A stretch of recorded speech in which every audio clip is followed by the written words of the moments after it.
가족 여러분, 이 사건, 두 번째 사건 좀 주목 좀 해주십시오. 제가 참 잠시 후에 드릴 말씀이 있는데, 자, 이 기자, 사건 내용 좀 설명해 주시죠. 네, 한 10대 여성이 지난 4월쯤에요. 그 온라인 구인구직 사이트에 스터디 카페 총무 자리를 원한다 이런 내용으로 글을 올렸습니다. 이력서를 첨부했고요.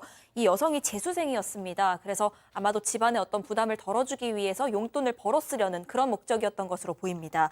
이 여성에게 한 30대 남성이요. 자신이 스터디 카페 체인 관계자인데 이력서 봤다라면서 접근을 해왔습니다. 이 남성은 실제로 부산 진구의 모 스터디 카페 안에 있는 룸을 잡아서 면접을 진행을 했습니다. 룸에서 면접을 했기 때문에 실제로 이 스터디 카페 주인인지 아닌지 확인하기가 어려운 상황이었습니다.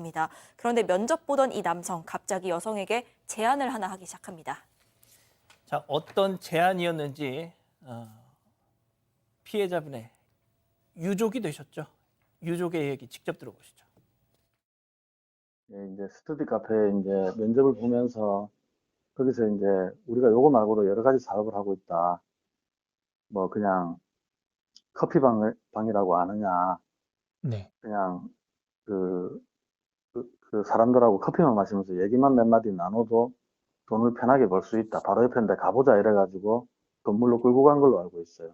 그래서 바로 옆 건물 3층에 간판도 없는 그러니까 퇴폐 영업을 하는 그런 데로 끌고 가서 그 안에는 이미 이제 험상궂게 생긴 남자 2명이 이미 있었고 요 사람이 데리고 가서 그 이미 있던 사람들이 문을 바로 잠가버리고 뭐 이제 뭐 이런 식으로 일하는 거다 이라고 바로 거기서 이제 성폭행을 한 거죠. 어떤 놈들이죠? 자, 원래 뭐 스터디 카페랑 관계도 없습니다. 이 스터디 카페하고 무관했던 사람이고 장소만 그런 대로 아마 선정을 한 걸로 보이고 그 스터디 카페 사람들은 자주 오던 사람이라고 얘기는 하긴 합니다. 그냥 아마 구인구직 사이트 이거 등록을 그 계기로 알바 제안하면서 재수생에 접근을 했던 걸로 보이고요. 그 얘기하는 과정에서 이거 말고 다른 뭐 커피 마시는 그런 게 있다. 술 안 마시지만 커피를 마실 수 있는 곳이라고 설명하면서 뭐 터치 얘기를 했다고 합니다. 그러면서 다른 건물에 들어가서 문을 막고 있었고 2명이요. 거기서 성폭행을 했던 것으로 보입니다. 예. 두 번째 사건 체크포인트 짚어보죠. 그녀는 왜입니다.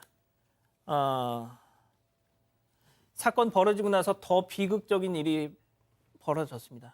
이 피해 여성, 알바를 찾아서 집을 나섰던 이 여성, 극단적인 선택을 했습니다. 그 이유를 저도 이 기사를 계속 읽으면서 뭔가 좀 이해가 안 되는 부분이 있었습니다. 기사만으로는. 자, 유족께서 제가 궁금해하던 그 부분을 설명해 주셨어요. 다시 한번 들어보시죠. 그 범인들하고 그 일을 당하고 난 뒤에 이제 몸에 좀 이상을 느껴서 자기 이상 징후를 인터넷에 쳐봤겠죠. 네네. 그랬더니 이제 일종의 성병 종류 같다. 자기 기억을 떠올려 보니까 그때 3사람 중에 1명이 저 헤르페스 E형 특징을 갖고 있더래요. 입가에 수포가 있고 주변에 옮길 가능성이 높다. 네. 전염이 잘 된다 이래 놓으니까 이제 아마 가족들하고 있으면서도 상당히 힘들었겠죠. 가족들한테는 말도 못하고 그러다가 산부인과 가서 이제 검사를 받고 네. 검사 결과 나온 날 바로 와가지고 뛰어내린 거죠. 경찰에서 확인해 보니까 그 구속된 피해자가 헤르페스 E형 그 성병 감염자가 맞고요. 자, 교수님, 그 말씀 좀 해주시죠. 정말 너무 안타까운 일인데요.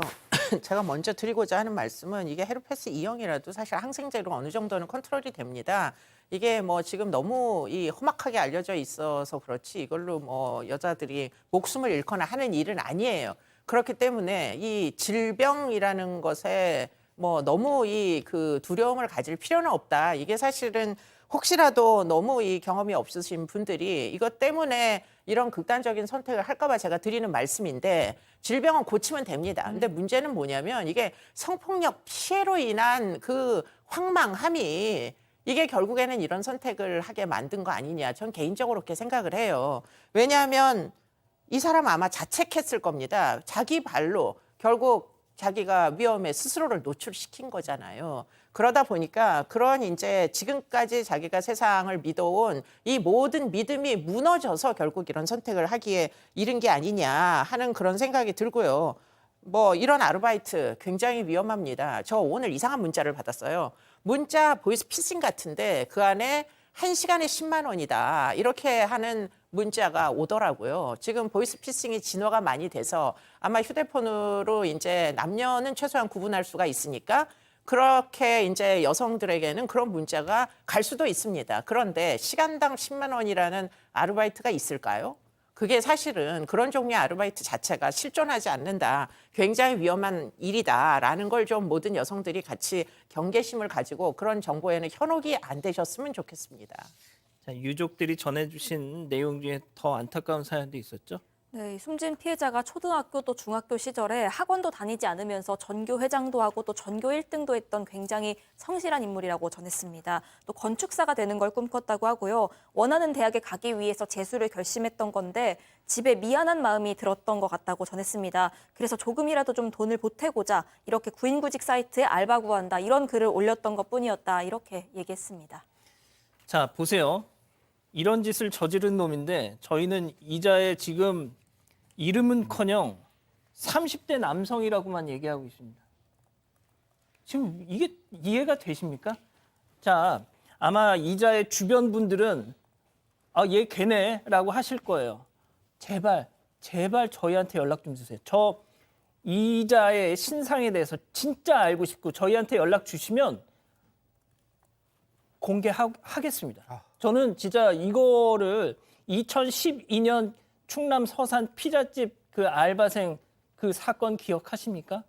저 이 사건 보자마자 그 생각났어요. 자, 승현님 그런데 네. 구속도 안 됐었다면서요? 바로 구속이 안 됐습니다. 사실 이 남성 경찰이 오자마자 진술 거부권 행사하고 변호사 선임을 했습니다. 이 구속을 하려면 분명히 범죄 사실이 소명이 돼야 되는데 그 범죄 사실의 소명이 그 당시에는 될 수가 없었죠. 그래서 그 당시엔 직접 구속 못하고 경찰이 보강 수사를 했습니다. 보강 수사를 해서 이 사람이 가지고 있는 통신 기록, 지인의 증언 등을 통해서 이 남성이 성매매를 알선하고 여성에 대한 업무상 위력에 의한 간음 등을 할 수 있었다는 사실을 입증해서 결국은 구속은 됐는데요. 나중에 제가 지금 머릿속에 고민하는 게 첫 번째 남성 3명이 이 여성에게 몹쓸 짓을 했는데 그리고 그 폭력이 과연 위계에 의한 미성년자에 대한 폭행이냐 이 부분도 저는 좀 고민해 봐야 될 것 같습니다. 이건 분명히 성폭력법상 제가 봤을 때는 특수강간이 될 수 있는 부분이 있을 것 같아서요.